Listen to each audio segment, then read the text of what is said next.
La parole est à Monsieur le rapporteur général Jean-René Cazeneuve pour le groupe Renaissance.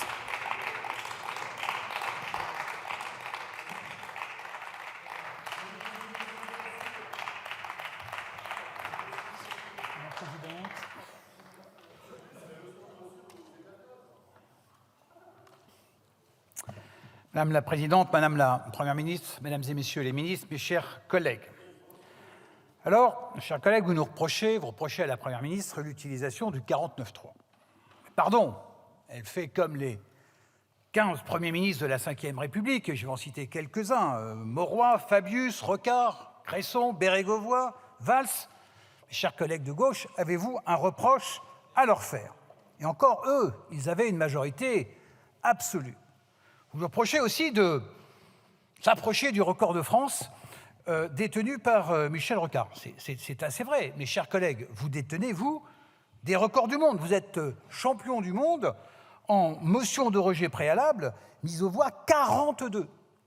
42 fois. Et cette semaine, c'était encore une ultime tentative de museler le débat, comme vous le dites si bien. Vous êtes aussi champion du monde en matière de motion de censure. 29 en un an et demi. Et toujours sans succès. Et autant vos premières motions de censure avaient de la gueule, si vous me permettez l'expression, elles avaient du souffle, elles étaient signées, présentées, votées par 239 députés. Autant les dernières sont inaudibles, incolores, indolores. Vous proposez des motions de censure par automatisme pour continuer à créer le chaos, mais vous n'y croyez vous-même, même plus.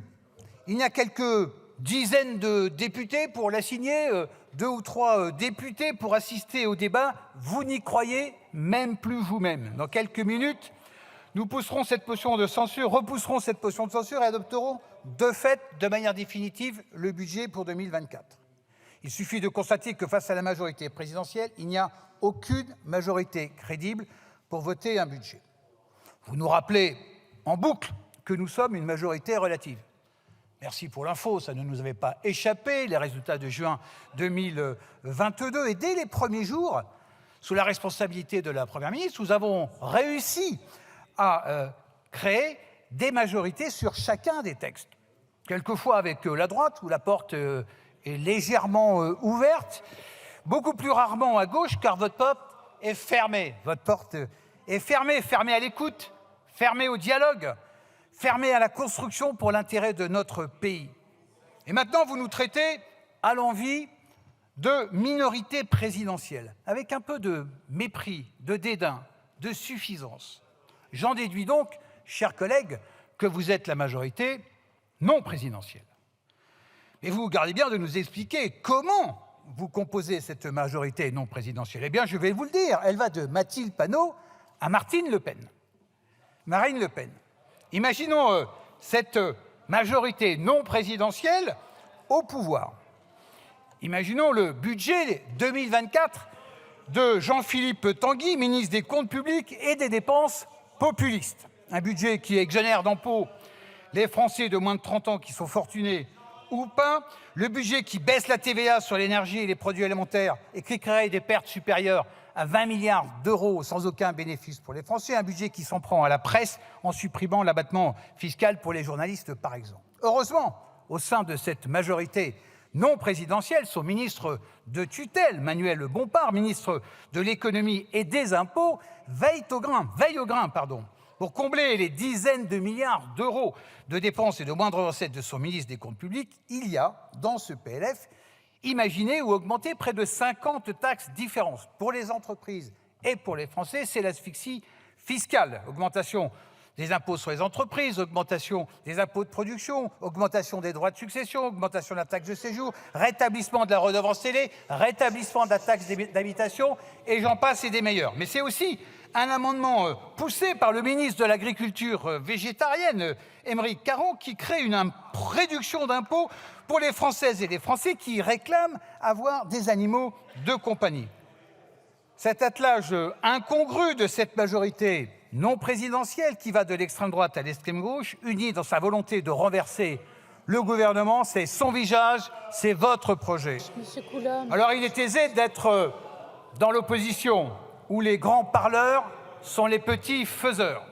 L'opposition qui amende sans limite 20 000 amendements dans le budget cette année sans se soucier des faux espoirs créés auprès des Français. L'opposition où la capsule vidéo et la petite victoire politicienne ont plus de valeur que le compromis au service de nos Français. L'opposition davantage présente sur les réseaux sociaux que dans l'hémicycle ou en commission. Mais laissons de côté la politique cauchemar quelques instants, laissons de côté ceux qui s'agitent et parlons de ceux qui agissent.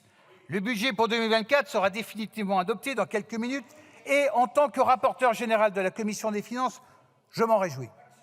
Il s'agit d'un texte de responsabilité équilibrée. C'est un texte qui porte la triple responsabilité du gouvernement et de notre majorité présidentielle. Responsabilité vis-à-vis de la maîtrise des finances publiques, responsabilité vis-à-vis de la transition écologique et responsabilité vis-à-vis des Français. D'abord, première priorité, la maîtrise de nos finances publiques afin de ramener notre déficit public à 2,7% du PIB en 2027. Je ne l'apprends à personne, nous faisons face à un contexte économique compliqué, doublé d'une situation géopolitique plus que tendue. Une bonne dizaine de pays en Europe sont cette année en récession. Et même si la France fait mieux que ses voisins européens, mieux en croissance, mieux en contrôle de l'inflation, il est vital que nous soyons responsables. Nous devons maintenir une trajectoire saine pour nos finances publiques, tout en poursuivant les investissements nécessaires à notre pays.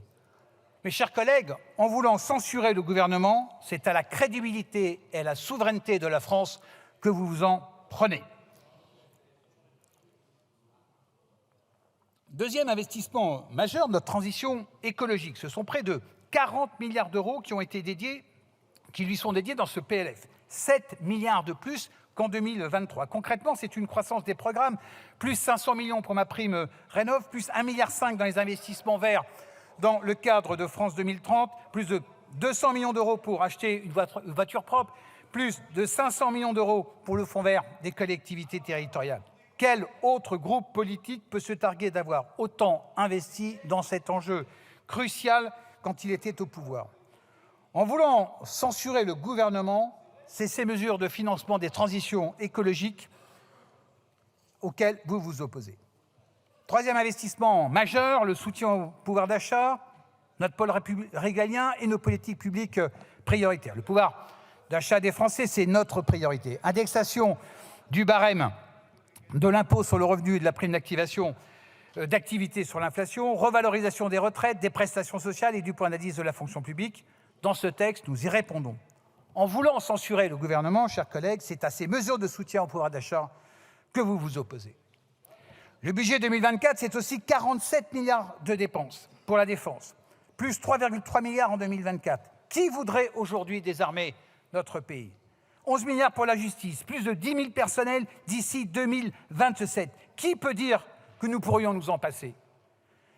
16,5 milliards pour la sécurité. Qui aujourd'hui peut être contre? Ensuite, bien sûr, l'éducation, plus de 63 milliards. À quoi serviront-ils? D'abord à revaloriser dignement nos enseignants, à renforcer notre contingent d'accompagnants de nos élèves en situation de handicap ou encore à financer la réforme du lycée professionnel et agricole.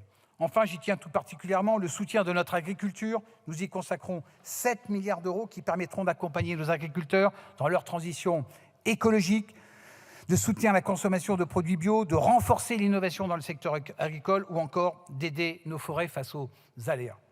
En voulant censurer le gouvernement, c'est à ces mesures d'investissement dans nos politiques publiques que vous vous opposez. Ce budget s'inscrit ainsi dans la volonté de notre majorité et du gouvernement d'une plus grande justice fiscale. D'abord en luttant plus efficacement contre la fraude. Le PLF met en œuvre le volet fiscal de notre feuille de route antifraude afin de mieux repérer et condamner ceux qui fraudent nos finances publiques. La justice fiscale s'illustre aussi dans la création d'un niveau minimum d'imposition à l'ensemble des grandes entreprises et de leurs filiales au niveau mondial. Cette mesure issue de la directive sur le pilier 2 de l'OCDE permettra 1,5 milliard d'euros de recettes supplémentaires en 2026. Vous l'aviez rêvé, vous en auriez rêvé il y a quelques années, c'est notre majorité qui le met en place. En voulant censurer le gouvernement, c'est à toutes ces mesures de justice fiscale que vous vous opposez. Enfin, en voulant censurer le gouvernement, c'est un budget de soutien à nos collectivités territoriales que vous vous opposez également. Nous augmentons de 320 millions d'euros la DGF, nous donnons aux départements les moyens de pallier à la baisse de leur DMTO, nous aidons les collectivités à renforcer leurs investissements verts, nous soutenons les communes nouvelles, nous augmentons les dotations pour les élus locaux.